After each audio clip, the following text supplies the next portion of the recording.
ഭദ്ര ഇപ്പോഴും കണ്ണുകൾ അടച്ച് കിടക്കുകയായിരുന്നു.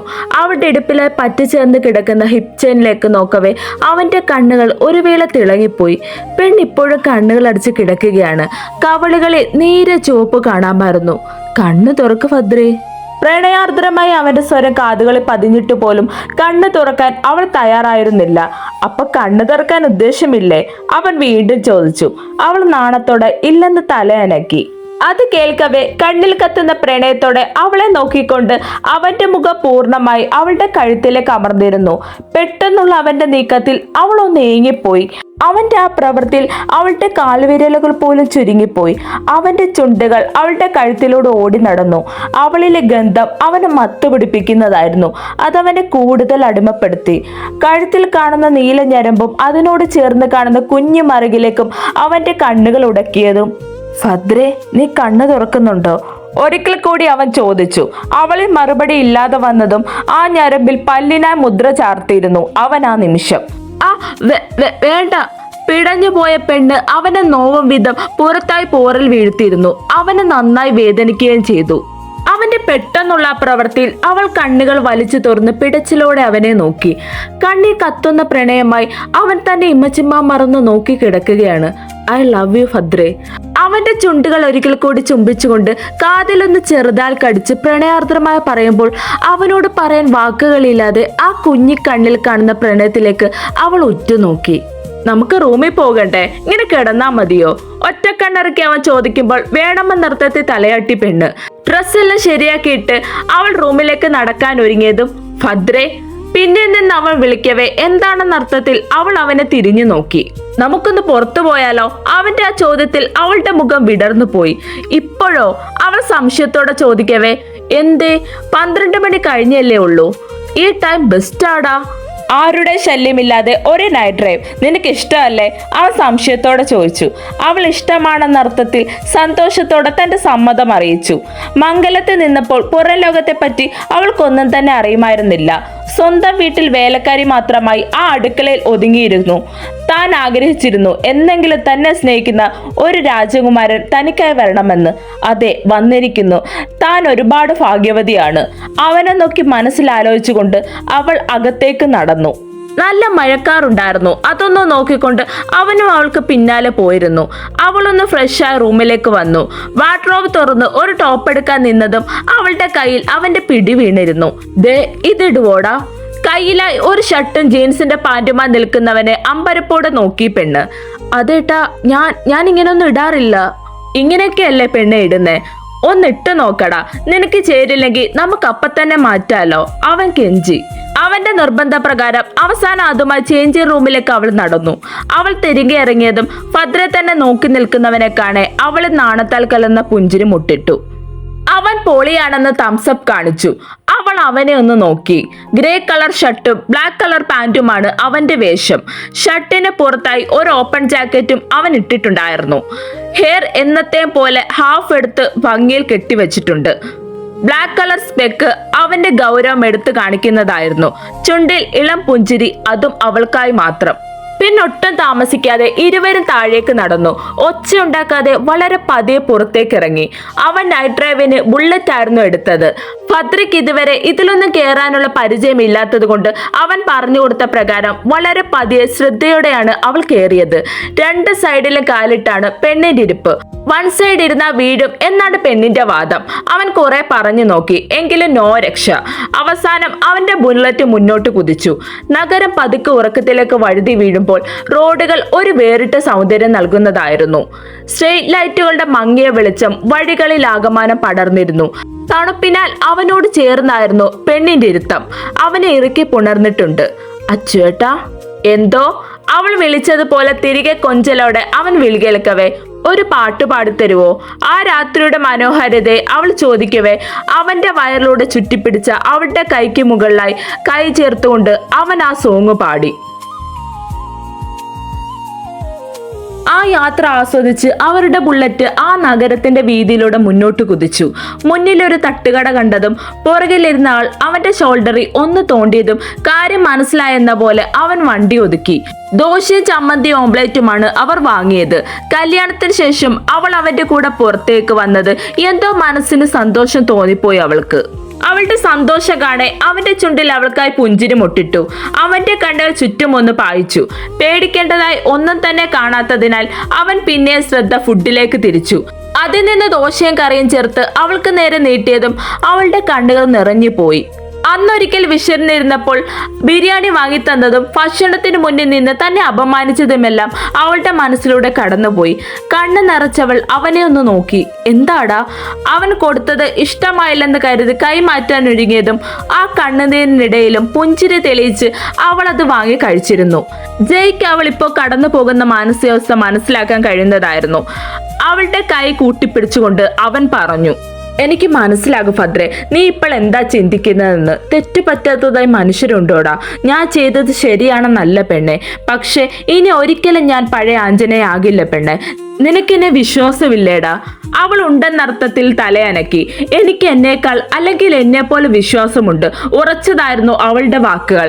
പിന്നീട് അങ്ങോട്ട് എങ്ങോട്ടെന്നില്ലാതെ ബുള്ളറ്റ് നീങ്ങിക്കൊണ്ടിരുന്നു, പ്രത്യേകിച്ച് ലക്ഷ്യങ്ങളില്ലാതെ. അങ്ങനെ പോകവേ പെട്ടെന്നായിരുന്നു മഴ പെയ്തത്. ഭദ്രേ, നമുക്ക് മഴ തോന്നിട്ട് പോകാം. ദേ, ഇവിടെ ഒരു വെയിറ്റിംഗ് ഷെഡ് കാണുന്നുണ്ട്. വണ്ടി സൈഡിലേക്ക് ഒതുക്കാൻ നോക്കിയെങ്കിലും അച്ചുവേട്ട, നമുക്ക് മഴ നനയാമെന്നേ ആവേശത്തോടെ പറഞ്ഞു പെണ്ണ്. ഹേയ്, അതൊന്നും ശരിയാകില്ല, പനി പിടിക്കും, നീ ഇറങ്ങിക്കേ പ്ലീസ് പ്ലീസ്, അവൾ കൊഞ്ചി. ഈ പെണ്ണ്. അവന്റെ ചുണ്ടിൽ പുഞ്ചിരി വിരിഞ്ഞു. മഴയുടെ ശക്തി കൂടിയിരുന്നു. അപ്പോഴേക്കും അവൾ അവനോട് കൂടുതൽ ചേർന്നിരുന്നു. അവളുടെ മൃദുലത അവന്റെ പുറത്തായി കൂടുതൽ ചേർന്നിരുന്നു.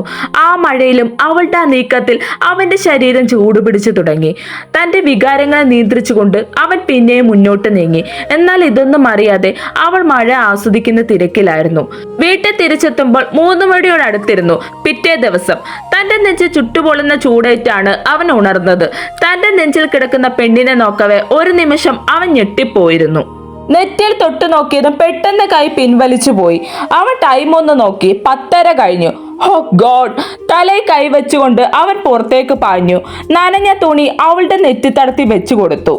അപ്പോഴേക്കും അവൻ വിളിച്ച പ്രകാരം ഫാമിലി ഡോക്ടറും വന്നു കഴിഞ്ഞിരുന്നു. ഒരു ഇഞ്ചക്ഷൻ കൊടുത്ത് മരുന്ന് നൽകിയതിനു ശേഷം പേടിക്കാനൊന്നുമില്ല, പെട്ടെന്ന് തന്നെ ആൾ ഉഷാറാകും എന്ന് പറഞ്ഞുകൊണ്ട് അദ്ദേഹം അടങ്ങിയിരുന്നു.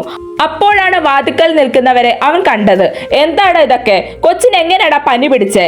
അച്ഛനിൽ നിന്ന് ചോദ്യം ഉയർന്നതും അവൻ ദയനീയമായി അയാളെ ഒന്ന് നോക്കി. നിങ്ങൾ ഇന്നലെ എവിടെ പോയതാ? ആദിയായിരുന്നു. അത് പിന്നെ ആദിക്കുട്ട, അവൻ എന്തോ പറയാൻ വന്നതും ഹാളിൽ വെള്ളം കിടക്കുന്നുണ്ടായിരുന്നല്ലോ. അത് മാത്രമല്ല, ബുള്ളറ്റ് ആകെ നനഞ്ഞിരിക്കുകയാണല്ലോ.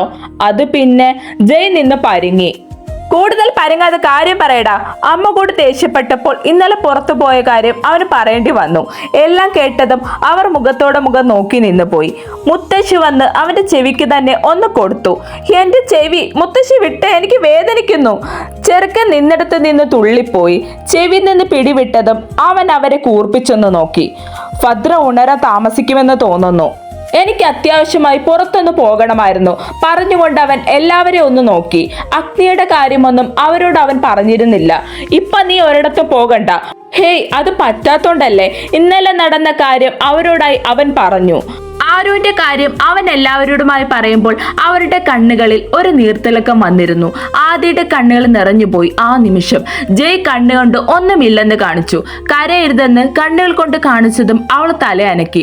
ദേവേട്ടനെ ഒന്ന് വിളിക്കണം. അവൾ മനസ്സിൽ പലതും കണക്ക് കൂട്ടിയിരുന്നു. ആ നിമിഷം കണ്ണ, നീ എന്നാ പോയിട്ട് വാ, ഞങ്ങളില്ലേടാ ഇവിടെ. നീ ടെൻഷൻ അടിക്കാതെ പോകാൻ നോക്ക്. നിയമം വിധിക്കുന്ന ഒരു ശിക്ഷയും ആ കുട്ടിക്ക് വേണ്ട. അച്ഛന്റെ വാക്കുകളിൽ വല്ല തുറപ്പുള്ളതായിരുന്നു. അയാൾ അങ്ങനെയൊന്നും ഇതുവരെ പറഞ്ഞിട്ടില്ലായിരുന്നു. ആദ്യമായിട്ടാണെന്ന് അവൻ ചിന്തിച്ചു പോയി. അദ്ദേഹം പറഞ്ഞതിനർത്ഥം മനസ്സിലായെന്ന പോലെ അവന്റെ ചുണ്ടിൽ ക്രൂരമായ ഒരു പുഞ്ചിരി വിരിഞ്ഞു. അവൻ എല്ലാരെയും ഒന്ന് നോക്കി കണ്ണ് ചിമ്മി ഫ്രഷ് ആവാൻ വേണ്ടി പോയിരുന്നു. അവൻ പെട്ടെന്ന് തന്നെ ഫ്രഷായി ഇറങ്ങി. ചെയ്തു തീർക്കാൻ ഇനി കുറച്ച് കാര്യങ്ങളുണ്ട്. ദീർഘമായി ഒന്ന് നിശ്വസിച്ച് ഭദ്രയെ ഒന്ന് നോക്കി. പെണ്ണിപ്പോഴും നല്ല ഉറക്കമായിരുന്നു. അവളുടെ അടുത്തായി അപ്പോൾ ആദ്യം മാത്രമേ ഉണ്ടായിരുന്നുള്ളൂ. അവൻ പെട്ടെന്ന് തന്നെ തന്റെ ഹെയർ ഒക്കെ ഉണക്കി അതിൽ എന്നത്തെയും പോലെ പകുതി കെട്ടിവെച്ച് തന്റെ സ്പെക്ക് കൂടി വെച്ചിരുന്നു. അവന്റെ മുഖത്തിന് കുറച്ചുകൂടി ഗൗരവം നൽകുന്നതായിരുന്നു അത്. ബ്ലാക്ക് കളർ ഷർട്ടും ഗ്രേ കളർ പാന്റുമായിരുന്നു അവന്റെ വേഷം. അവൻ നല്ല ഫോർമൽ ലുക്കിലായിരുന്നു. അവൻ അവരെ ഒന്ന് നോക്കിക്കൊണ്ട് പുറത്തേക്ക് ഇറങ്ങാൻ നിന്നതും ഏട്ടാ ദേവേട്ടൻ. അവൻ പുറത്തേക്ക് ഇറങ്ങുന്നതും ആദ്യയുടെ ചോദ്യം അവനെ തേടിയെത്തിയിരുന്നു. ഒന്നുമില്ല മോളെ, ഞാൻ ദേവന്റെ അടുത്തേക്കല്ലേ പോകുന്നേ, പിന്നെ അവൾ തിരികെ വരും. നീ പേടിക്കാതിരിക്കുക, ഒന്നും ഉണ്ടാകില്ല. നീ ഭദ്രയുടെ അടുത്ത് തന്നെ ഉണ്ടാകണം. നിനക്കറിയാലോ, ശത്രുക്കൾ ഒരുപാടുണ്ട് എന്റെ പെണ്ണിന്. ഏതു വിധത്തിലും ഒരപകടം അവളെ തേടിയെത്താം. അവൻ പറയവേ ഒരു വേള അവളുടെ കണ്ണുകൾ നിറഞ്ഞുപോയി. സൂക്ഷിക്കണേ ഏട്ടാ. അവൻ വാത്സല്യത്തോടെ അവളുടെ നെറുകയിൽ ചുംബിച്ചുകൊണ്ട് ഒരിക്കൽ കൂടി ഭദ്രയെ നോക്കി കയ്യിലുണ്ടായിരുന്ന ഫയൽ ഒന്നുകൂടി മുറുക്കി പിടിച്ച് അവൻ മുന്നോട്ട് നടന്നു. അഗ്നി കമ്പനിയിൽ തന്നെയായിരുന്നു. എന്തോ അവൻ ആരെ ഫേസ് ചെയ്യാനുള്ള മാനസികാവസ്ഥ ആ നിമിഷം ഉണ്ടായിരുന്നില്ല. എങ്ങനെയും ഇതിന്റെയൊക്കെ സത്യാവസ്ഥ പുറത്തു കൊണ്ടുവരണം, അത് മാത്രമായിരുന്നു അവന്റെ മനസ്സിൽ ഉണ്ടായിരുന്നത്. ജയുടെ കാർ ഒരിരമ്പലോടെ അഗ്നിഹോത്രിയിൽ വന്നു നിന്നു. അവൻ കാറിൽ ഇരുന്നു കൊണ്ട് തന്നെ ആരെയോ വിളിച്ചിരുന്നു. വരുവാണെന്ന മറുപടി ലഭിച്ചതും അവൻ പതിയെ കാറിൽ നിന്നിറങ്ങി ചുറ്റുമൊന്ന് കണ്ണോടിച്ചു. അയോധ്യ ഗ്രൂപ്പ് പോലെ തല ഉയർത്തിപ്പിടിച്ചു നിൽക്കുന്ന അഗ്നിഹോത്രി കാണെ ജയുടെ ചുണ്ടിൽ പുഞ്ചിരി വിരിഞ്ഞു. ജയുടെ ആ വരവിൽ തന്റെ ക്യാബിൽ ഇരുന്ന് അവനെ തന്നെ നിരീക്ഷിക്കുന്നവന്റെ ചുണ്ടിൽ അതേ പുഞ്ചിരി വിരിഞ്ഞിരുന്നു. വർഷങ്ങൾക്ക് ശേഷം അവന്റെ പ്രസൻസിൽ അഗ്നി എന്തിനോ വളരെ സന്തോഷവാനായിരുന്നു. ജയ് നേരെ റിസപ്ഷനിലേക്ക് നടന്നു നീങ്ങി. അഗ്നിയുടെ അനുവാദം കിട്ടിയതും ജയ് നേരെ അഗ്നിയുടെ ക്യാബിലേക്ക് നടന്നു നീങ്ങി. ഡോർ നോക്ക് ചെയ്യുമ്പോഴും അവന്റെ മനസ്സിൽ കഴിഞ്ഞു പോയ 7 വർഷം ഇന്നത്തെ പോലെ കടന്നു പോയിക്കൊണ്ടിരുന്നു. ചിന്തകൾക്ക് വിരാമമിട്ട് അവൻ അകത്തേക്ക് കയറി. അഗ്നി പുറംതിരിഞ്ഞു നിന്ന് പുറത്തെ കാഴ്ചകൾ ആസ്വദിക്കുന്ന തിരക്കിലായിരുന്നു. തന്റെ ഒറ്റപ്പെടൽ മനസ്സിലൂടെ കടന്നു വന്നതും അവൻ കണ്ണുകൾ ഇറുക്കി അടച്ച് ജയ്ക്കായി കാത്തു നിന്നു. അഗ്നി. പിന്നിലായി അവന്റെ ശബ്ദം കേട്ടതും അഗ്നി ഒന്ന് തിരിഞ്ഞു നോക്കി. രണ്ടാളുടെ കണ്ണുകൾ ഒരു വേള നിറഞ്ഞു പോയിരുന്നു. ജയ് മറ്റൊന്നും ചിന്തിക്കാൻ നിൽക്കാതെ അവനെ ചേർത്ത് പിടിച്ചു. അത്രയും നാൾ ഉണ്ടായിരുന്ന ഒറ്റപ്പെടലിന് ഒരു മോചനം ലഭിച്ച പോലെ അഗ്നിക്ക് ഒരു വേള തോന്നിപ്പോയി. എത്ര സമയം അവർ അങ്ങനെ നിന്നെന്നറിയില്ല. ശരിക്കും ഇത്രയും നാൾ താൻ എന്തിനാ ഇവനിൽ നിന്ന് അകന്നു നിന്നതെന്ന് പോലും ഒരു വേള അഗ്നി ചിന്തിക്കാതിരുന്നില്ല. എങ്കിലും മനസ്സിലെ ഈഗോ അവനെ തോൽപ്പിക്കാനും സമ്മതിച്ചില്ല. ഇത് കണ്ടുകൊണ്ടാണ് ഡെവി അകത്തേക്ക് കയറി വന്നത്.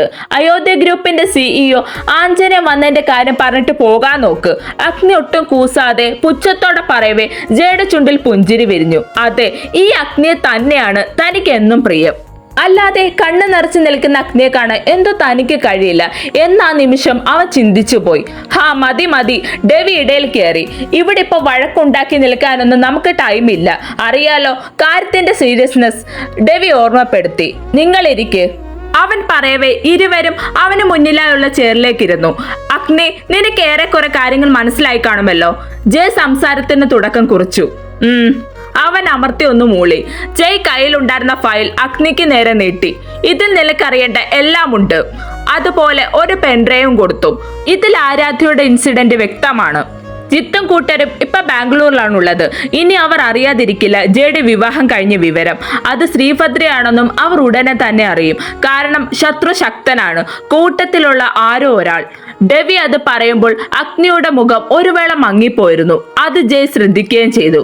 തന്റെ പ്ലാൻ പറഞ്ഞതിന് ശേഷം ഒരിക്കൽ കൂടി അവനെ ചേർത്ത് പിടിച്ചതിന് ശേഷം അവർ മടങ്ങിയിരുന്നു. അങ്ങനെ 2 ആഴ്ചകൾ കടന്നു പോയിരുന്നു.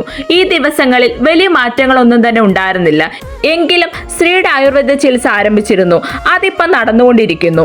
അവളുടെ ഓർമ്മകൾ വീണ്ടെടുത്താൽ ഈ കേസിൽ അവൾക്ക് മാത്രമേ തന്നെ സഹായിക്കാൻ പറ്റുകയുള്ളൂ എന്ന് ജയ് ഉറച്ചു വിശ്വസിച്ചിരുന്നു. അതുമാത്രമല്ല, പഴയ ഭദ്രയെ തന്നെ തനിക്ക് തിരികെ കിട്ടണമെന്ന് അവൻ ആത്മാർത്ഥമായി ആഗ്രഹിച്ചു. ആരുവിന്റെ കണ്ടീഷനിൽ വലിയ മാറ്റങ്ങളൊന്നും ഉണ്ടായിരുന്നില്ല. അവളുടെ മുറിവുകൾ കുറഞ്ഞതും വീട്ടിലേക്ക് മാറുകയായിരുന്നു. അവൾ മരണത്തിന് ജീവിതത്തിനും ഇടയിലുള്ള പോരാട്ടത്തിലാണ്. അവനായി അവൾ തിരികെ വന്നിരിക്കും. ഇതിനോടകം യദുവിന്റെ പ്രണയം ആരുവായിരുന്നെന്ന് വീട്ടുകാർ അറിഞ്ഞിരുന്നു.